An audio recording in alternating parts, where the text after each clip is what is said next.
우리에게 주신 하나님의 말씀은 베드로전서 3장 1절에서 12절 말씀입니다. 아내들아 이와 같이 자기 남편에게 순종하라. 이는 혹 말씀을 순종하지 않는 자라도 말로 말미암지 않고 그 아내의 행실로 말미암아 구원을 받게 하려 함이니 너희의 두려워하며 정결한 행실을 봄이라. 너희의 단장은 머리를 꾸미고 금을 차고 아름다운 옷을 입는 외모로 하지 말고 오직 마음에 숨은 사람을 온유하고 안정한 심령에 썩지 아니할 것으로 하라. 이는 하나님 앞에서 값진 것이니라. 전에 하나님께 소망을 두었던 거룩한 부녀들도 이와 같이 자기 남편에게 순종함으로 자기를 단장하였나니 사라가 아브라함을 주라 칭하여 순종한 것 같이 너희는 선을 행하고 아무 두려운 일에도 놀라지 아니하면 그의 딸이 된 것이니라. 남편들아 이와 같이 지식을 따라 너희 아내와 동거하고 그를 더 연약한 그릇이요 또 생명의 은혜를 함께 이어받을 자로 알아 귀히 여기라. 이는 너희 기도가 막히지 아니하게 하려 함이라. 마지막으로 말하노니 너희가 다 마음을 같이하여 동정하며 형제를 사랑하며 불쌍히 여기며 겸손하며 악을 악으로 욕을 욕으로 갚지 말고 도리어 복을 빌라. 이를 위하여 너희가 부르심을 받았으니 이는 복을 이어받게 하려 하심이라. 그러므로 생명을 사랑하고 좋은 날 보기를 원하는 자는 혀를 금하여 악한 말을 그치며 그 입술로 거짓을 말하지 말고 악에서 떠나 선을 행하고 화평을 구하며 그것을 따르라. 주의 눈은 의인을 향하시고 그의 귀는 의인의 간구에 기울이시되 주의 얼굴은 악행하는 자들을 대하시느니라 하였느니라. 아멘. 베드로전서 1장과 2장을 통해 신자는 구원받은 신분이라는 것과 이 귀한 구원을 가진 사람이 어떻게 살지와 이 구원이 보배로운 산돌이신 그러나 건축자들이 버린 돌이신 그리스도의 고난과 죽음에 연합된 의미가 있다는 점, 따라서 국가와 사회라는 관계 속에 살아가는 신자의 삶은 필연적으로 고난이 있다는 사실을 알게 되었습니다. 오늘의 본문은 가정과 믿음의 공동체라는 더 깊은 관계 속의 현실적인 고난을 다루고 있습니다. 사도 바울은 에베소서에서 남편과 아내의 자세에 대해서 기록하고 있습니다. 그것은 원리를 설명하고 있죠. 남편이 아내의 머리됨이 그리스도께서 교회의 머리됨과 같으니 아내는 남편에게 죽게 하듯 복종하라고 명령합니다. 반면 오늘 본문에서 나오는 사도 베드로는 원리가 아니라 현실에 관한 이야기를 하고 있습니다. 같은 명령으로 시작하고 있지만 상황과 목표가 다르다는 점을 생각할 필요가 있습니다. 먼저 믿는 아내들이 믿지 않거나 혹은 단순한 종교인에 불과한 남편에 대해서 어떤 태도로 대할지를 말하고 있습니다. 세상 속에서 참 신자로 살아가려면 반드시 고난이 있다는 연속선 상에서 부부 사이에서 일어나는 현실적인 고난을 말합니다. 그런데 믿는 아내의 행실을 통하여 불신자 남편의 구원을 받게 하려고 한다는 말에서 신자의 고난이 다만 견디는 것을 넘어서 어떤 목표를 가지라고 요구하고 있습니다. 그것은 불신 남편의 구원입니다. 우리는 본문이 불신 결혼을 허용하는 것이 아님을 알아야 합니다. 오히려 불신 결혼이 신자가 관계 속에서 겪는 고난의 중요한 원인이라는 점을 보여주고 있다는 점을 생각해 볼 수 있습니다. 대개 남편의 불신이나 연약함은 믿는 아내가 주님을 사랑할수록 더 큰 고난의 원인이 됩니다. 그 남편이 아내를 미워해서가 아니라 사랑하기 때문이라는 점이 쉽지 않은 점입니다. 믿는 아내의 갈등은 그 지점에가 있습니다.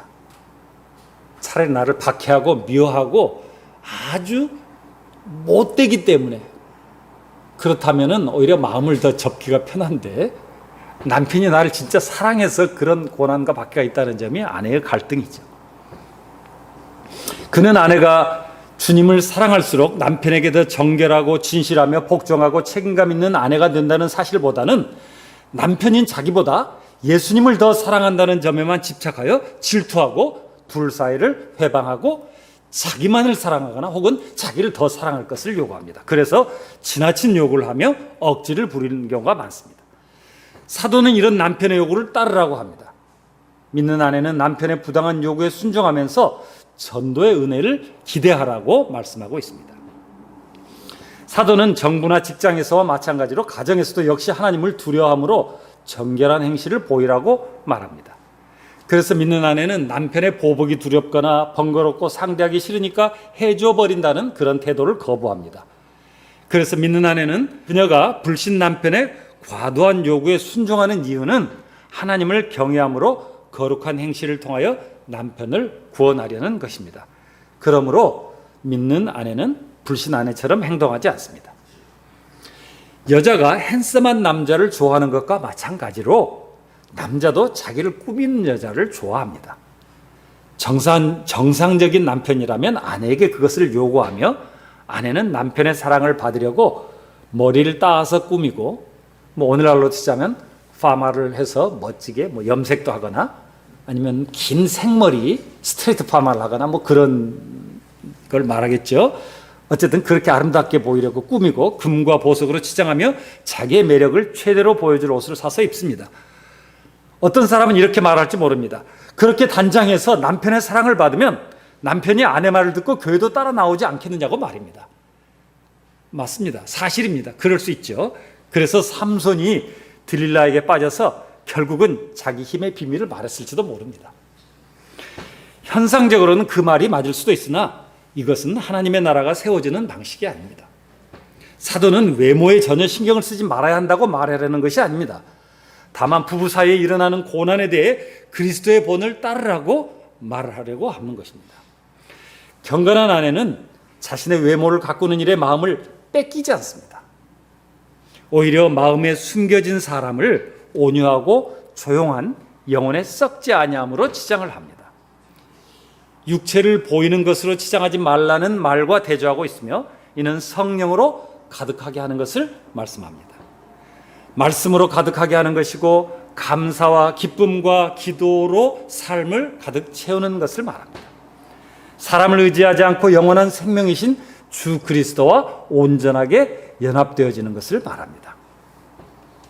주님의 삶은 놀라운 선행과 이적을 베푸시면서도 조용하고 온유한 삶을 사셨습니다. 마태복음 12장에 예수께서 하시고 거기를 떠나가시니 많은 사람이 따르는지라 예수께서 그들의 병을 다 고치시고 자기를 나타내지 말라 경고하셨으니 이는 선지자 이사야를 통하여 말씀하신 바 보라 내가 택한 종 곧 내 마음에 기뻐하는 바 내가 사랑하는 자로다. 내가 내 영을 그에게 줄 터이니 그가 심판을 이방에 알게 하리라. 그는 다투지도 아니하며 들레지도 즉 외치지도 아니하리니 아무도 길에서 그 소리를 듣지 못하리라. 예수님은 하나님께만 순종하였으며 주변 사람들의 칭찬이나 비방이나 혹은 섬김이나 박대에 동요되지 않았습니다. 하나님께서 보내신 목적을 따라 구약의 성취이신 구원자로서 그리스도의 역할을 충실하게 행하셨습니다. 십자가의 죽음에 이르기까지 말씀이죠. 따라서 믿는 아내들은 불신 아내들처럼 사랑받으려고 기를 쓰거나 주도권 싸움으로 삶을 낭비하지 않습니다. 너의 마음의 소리를 따르고 자신을 찾으라는 자기개발 강연이나 자신을 위해 살라는 유명 상담가의 말보다 하나님의 말씀에 따르려고 애를 씁니다. 반면 오직 하나님의 말씀에만 말씀을 가졌던 주님의 본을 따릅니다. 그것은 자기 백성의 죄를 대속하려고 하늘 보좌에서 낮고 천한 사람으로 오셔서 죽기까지 고난받은 사랑의 본입니다. 또는 12군단도 더 되는 천사를 보내 자신을 죽이려 하는 자를 멸하실 수 있음에도 불구하고 말씀의 성취를 위해 순종하셨던 사랑과 인내의 본입니다. 주님은 부활하시고 승천하셔서 만왕의 왕으로 다스리고 계시지만 아직도 진노의 자식으로 살아가고 있는 자기 백성을 위해 슬픔으로 기도하며 고통 가운데 머물러 계시는 그런 본을 말합니다. 이러한 주님의 방식이 하나님 앞에서 귀하게 인정됩니다. 믿는 아내는 고난 가운데 오래 머무르는 사랑의 방식을 따릅니다. 쉽지 않은 일입니다. 고통스럽습니다. 하나님께 소망을 두었던 거룩한 부녀라는 사라에 대한 표현은 결과적인 평가입니다. 사라는 아브라함처럼 처음에는 하나님께 소망을 두지 않았습니다. 하나님께서 아브라함을 부르시고 25년이 지나는 동안 사라는 하나님의 약속을 불신해서 자기 몸종 하갈을 아브라함에게 첩으로 들여보내서 이스마엘을 낳게 했고 89세 되던 때에는 하나님이 1년 후 아들을 주시겠다고 할 때에도 웃어서 하나님의 지적을 받습니다. 그러나 하나님께서는 믿음 없는 그들을 이끄시며 오래 참고 설득하시고 은혜를 베푸심으로 결국 두 사람은 하나님께 소망을 두는 사람으로 변화됩니다. 믿음의 조상이 됩니다. 사도는 사라를 거룩한 부녀라고 부릅니다. 그것도 아브라함을 주라 불렀기 때문이라고 말합니다. 아브라함이 믿음과 행실이 완전해서가 아닙니다. 사라는 아브라함을 통해 죽은 자를 살리시며 없는 것을 있는 것으로 부르시는 하나님의 일하심을 보면서 남편을 볼 때마다 그의 주인이신 하나님을 보았습니다. 그래서 남편 아브라함을 주라고 부르며 순종했습니다. 상대가 어떠니까 나도라는 상대적인 기준을 따르지 않고 하나님을 두려워함이라는, 하나님을 경외함이라는 절대 기준을 따랐습니다. 또 말이 아니라 행실로 따랐습니다. 아무 두려운 일에도 놀라지 아니하려면 행실, 곧 습관에 기반한 견고한 믿음이 필요합니다. 이것은 마치 공항 옆에 오래 살던 사람이 아무리 시끄러운 비행기 소리에도 깊은 잠을 자는 것과 비슷한 이치입니다. 아브라함이 이삭을 번제로 드리겠다고 사라에게 말했는지 성경은 언급하고 있지 않지만 만약 그가 들었다면 아무 두려운 일에도 놀라지 않았다는 표현을 통해서 사라는 아브라함처럼 하나님의 약속을 믿고 하나님만을 소망했기에 이삭을 번제로 드리라는 하나님의 두려운 명령에 놀라지 않았을 것임을 알 수가 있습니다. 현실의 아내들도 하나님만을 두려워하는 행실의 훈련이 필요합니다. 불신 남편조차 빼앗지 못하는 하나님과 자신만의 교제의 시간, 예를 들면 기도나 성경을 읽는 시간을 정하고 남편에게 미리 알려서 이 시간만큼은 내가 절대 양보할 수 없다라는 그러한 동의를 받아서 하는 것도 아주 좋은 방법 중에 하나입니다. 본문을 또 하나님의 관점으로 본다면 하나님께서 택하셔서 이런 훈련을 통해 하나님께 소망을 두는 견고한 믿음의 자녀로 만들어 가시겠다는 격려의 약속이기도 합니다. 하나님께서 이렇게 하시지 않을 것이면서 너 이렇게 해라라고 말씀하시는 분이 아니기 때문에 그렇습니다. 이 모든 고난의 극복 과정은 믿음과 소망을 품은 인내의 시간, 대개는 아주 긴 시간을 요구한다는 점을 기억해야 합니다. 순종은 지식이나 말이 아니라 실천이며 행동입니다. 마태복음 21장 말씀입니다. 그러나 너희 생각에는 어떠하냐? 어떤 사람이 두 아들이 있는데 맏아들에게 가서 이르되 오늘 포도원에 가서 일하라 하니 대답하여 이르되 아버지 가겠나이다 하더니 가지 아니하고 둘째 아들에게 가서 또 그와 같이 말하니 대답하여 이르되 실소이다 하였다가 그 후에 뉘우치고 갔으니 그 둘 중에 누가 아버지의 뜻대로 하였느냐 이르되 둘째 아들이니이다. 예수께서 그들에게 이르시되 내가 진실로 너희에게 이르노니 세리들과 창녀들이 너희보다 먼저 하나님의 나라에 들어가리라. 두려운 말씀입니다. 아는 사람보다 행하는 사람이 진짜 믿는 사람이라는 경고의 말씀입니다. 한편 남편들에게는 책임이 있습니다. 그들은 아내가 더 약한 그릇이라 깨지기 쉽다는 지식의 근거에서 아내와 함께 살아야 합니다. 습관대로 또 마음 내키는 대로 아내를 대하지 말고 귀하게 여겨야 합니다.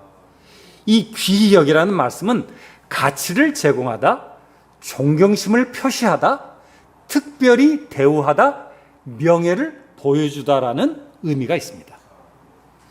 아내를 생명의 은혜를 함께 유업으로 받아야 하는 사람처럼 대우하고 표현하고 보여주라는 말씀입니다.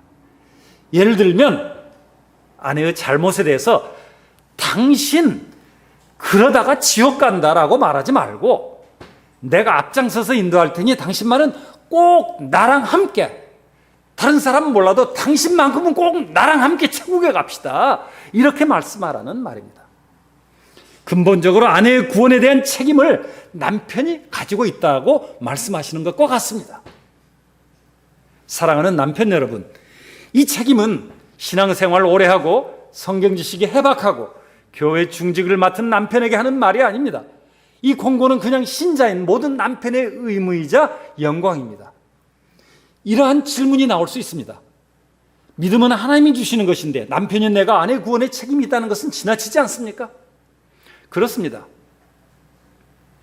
그래서 구원은 하나님의 주권이 분명하지만 하나님께서 남편에게 그 책임을 위임하셔서 하나님의 영광을 함께 누리시겠다고 말씀하시는 것입니다. 내가 이 권한을 너한테 위임해가지고 너랑 나랑 함께 그 영광을 누리자, 이렇게 권유하시는 것입니다. 이것이 남편이 갖는 아내에 대해서, 믿지 않는 아내에 대해서, 혹은 신앙이 연약한 아내에 대해서 갖는 그러한 고난의 의미입니다. 비록 결과는 영광이라고 해도 그 과정은 고난의 길입니다. 생각해 보십시오. 감정적이고 쉽게 남의 험담을 하고 남편의 말이나 사소한 행동에도 쉽게 삐지고, 같은 상황도 오늘 다르고 내일 다르게 반응하고, 귀가 얇아서 남의 말에 너무 자주 흔들리는 아내와 함께 천국을 향해 걸어가는 일이 어찌 쉬운 일이겠습니까? 그래서 아내는 더 깨지기 쉬운 그릇이라는 지식을 따라 남편이 더 노력해야 합니다. 그 쉬운 일이면 지식을 따라 행하라고 주님께서 그렇게 명령하실 이유가 전혀 없습니다. 신자의 남편은 불신자이거나 믿으면서도 여전히 너무 자주 세상 가치를 따라 살아가는 아내를 조심스럽게 그리고 귀하게 여긴다는 점을 보여주고 표현함으로써 함께 구원의 동반자로 살아가도록 힘쓰라고 명령합니다. 그 이유는 바로 남편의 기도 때문입니다. 사도 바울도 남편에게 기도의 책임을 권면합니다. 그러므로 각 처에서 남자들이, 즉 남편들이 분노와 다툼 없이 거룩한 손을 들어 기도하기를 원하노라. 우리 교회는 그런 분이 없으리라고 믿지만, 신자라고 하면서 자기가 힘이 있고 돈 좀 벌어온다고 폭군처럼 아내 위에 군림하며 생각나는 대로 말하고 감정대로 행동하는 남편은 기도가 막히고 아내와 함께 하나님의 영광에 참여하는 기쁨을 누리지 못할 것입니다. 적어도 회개하지 않으면 그렇게 될 것입니다. 온종일 아이와 함께 씨름하며 사랑과 말씀으로 양육하고 남편이 밖에서 마음 편히 일하도록 돕는 일이 직장에서 당하는 치사하고 힘든 업무와 직장 안의 관계로 인한 고난보다 작은 일은 절대 아닙니다. 그러니까 집에 돌아오면 아내에게 종일 놀면서 살림 이것밖에 못하냐, 도대체 아이를 어떻게 교육하는 거냐며 짜증내거나, 쉬는 날은 자기 하고 싶은 일만 하고 아내의 상전 노릇하면서 괜찮은 남편이라고 착각하지 않기 바랍니다. 적어도 여러분에게 고난을 주는 지금의 아내가 없다면 여러분은 지금보다 훨씬 형편없는 사람으로 분명히 살고 있을 것입니다. 여러분에게 고난을 주는 아내가 여러분에게 축복이며 여러분의 진정한 천사인 것을 여러분은 이 말씀을 통해서 믿음으로 깨달으시기를 바랍니다. 남편은 자신의 허물만이 아니라 아내의 연약함까지도 책임을 지는 사람입니다. 아내의 구원을 위해 기도할 영광을 가진 책임 있는 존재가 크리스천인 남편이라는 사실을 기억하시기를 바랍니다. 그래서 하나님께서 남자를 여자의 머리로 세우셨습니다. 남편이 책임을 지는 사람입니다. 지금 아내가 더 신앙이 좋으니까 자기 책임이 줄었다고 방심하지 마시기 바랍니다. 마치 그리스도께서 끝까지 우리의 죄악을 대속하려고 십자가에서 하나님의 진노를 받아 죽음의 보배 피를 흘리신 것처럼 남편의 고난도 그리스도의 본을 따라 끝까지 가야 합니다. 믿음을 가진 아내나 남편은 이같이 그리스도의 본을 따라 배우자의 온전한 구원을 위해 하나님을 경외함으로 부부간의 현실적인 고난을 헤쳐나갑니다. 이 과정은 외부적인 고난을 지나칠 만큼 받았던 바울 사도의 고백처럼 매일 죽는 삶입니다. 형제들아, 내가 그리스도 예수 우리 주 안에서 가진 바 너희에 대한 나의 자랑을 두고 단언하노니 나는 날마다 죽노라. 맞습니다. 아내가 남편에게 순종하는 일과 남편의 지식을 따라 아내와 동거하는 일은 날마다 자신이 죽는 과정입니다. 사랑하는 여러분, 밖에서는 타인의 불친절이나 무례함을 잘도 이해하고 신자로서 온유하게 대하면서 자기 배우자에게는 그렇게 감정대로 왜 거친 말을 쏟아낼까요? 교회에서는 친절하게 미소 짓는 집사님인데 집에서는 자녀에게 늘 잔소리하고 폭력적인 부모가 적지 않습니다. 부부가 그리스도의 본을 따라 현실의 고난을 헤쳐나가는 만큼 그 가정에 하나님의 나라와 영광이 조금씩 더 밝은 빛으로 드러난다는 사실을 기억해야 합니다. 야고보서도 같은 말을 하고 있습니다. 하나님을 가까이 하라. 그리하면 너희를 가까이 하시리라. 죄인들아 손을 깨끗이 하라. 두 마음을 품은 자들아 마음을 성결하게 하라. 슬퍼하며 애통하며 울지어다. 너희 웃음을 애통으로, 너희 즐거움을 근심으로 바꿀지어다. 주 앞에서 낮추라. 그리하면 주께서 너희를 높이시리라.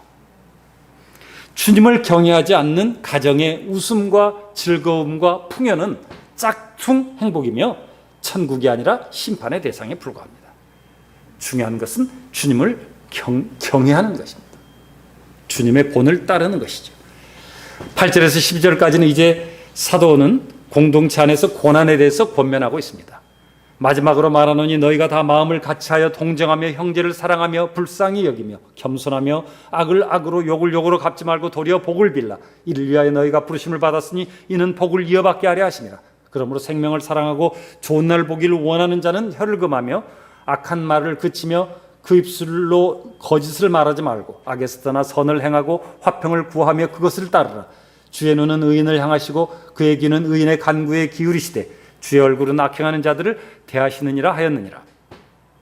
교회 공동체 안에도 일반 사회처럼 고난이 있습니다. 사도는 교회 공동체가 성숙하지 못하여서 마음이 분열되고 무자비함과 미움과 교만과 악함과 욕설과 속이는 말이 있을 수 있다고 인정합니다. 그리고 거기를 출발점으로 삼습니다. 사도는 현실을 딛고 일어나서 거룩함을 추구하도록 설득합니다. 그리스도와 연합하여 그리스도의 본을 따르라고 촉구합니다. 악한 혀와 속이는 입술을 지키라고 명령하며 악으로부터 돌이키고 선한 일을 하라고, 평화를 구하고 따르라고 명령합니다. 왜냐하면 죄악과 함께하는 모든 종교적 행위가 다만 하나님을 대적하는 일 외에는 아무것도 아니기 때문에 그렇습니다. 그것이 오늘 사도가 교회의 고난에 대해서 하고 있는 말씀의 요지입니다. 너희가 하는 모든 종교적 행위가 그리스도의 본을 따르지 않고 하나님을 경외함이 없다면 그것은 우상을 섬기는 것 혹은 죄악을 섬기는 것, 하나님을 대적하는 것과 전혀 다르지 않다는 것을 말씀하고자 합니다. 그러나 교회의 소망은 하나님께서 주 예수 그리스도를 사랑하는 참된 믿음의 공동체를 반드시 거룩하게 만들어 가신다는 데에 있습니다. 우리의 노력으로 되어지는 것이 아니라 하나님께서 그렇게 만들어 가신다는 데에 교회의 소망이 있습니다. 우리는 거듭난 사람들이며 썩지 아니할 시 살아있는 하나님의 말씀, 즉 그리스도의 복음으로 말미암아 새로운 생명을 가졌습니다. 성령을 보증으로 주셔서 고난을 통해 거룩한 싸움을 이기도록 힘을 주시고 도우십니다. 성령께서는 사람과의 싸움이 아니라 내 속에 있는 죄와 악에 대해서 또는 이성으로는 알기 어려운 마귀의 관계와 사탄의 거짓 가르침과 싸우도록 도우시는 분이십니다. 사랑하는 성도 여러분, 나그네 같은 삶을 살아가는 신자에게는 정부나 직장이나 가정이나 심지어 교회 공동체에 이르기까지 고난이 있습니다. 세상에 속한 불신자가 자기 자신의 죄로 인해서 고난을 받는다면 경건하게 살고자 하는 그리스도인에게 고난은 주 예수 그리스도와 부활의 소망 때문이며 하나님의 영광에 참여하는 고난입니다.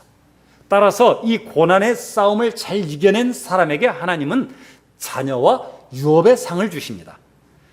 그러므로 고난을 피하려 하거나 고난이 없도록 기도하거나 고난이 없는 세상을 찾아서 헤매지 마시기 바랍니다.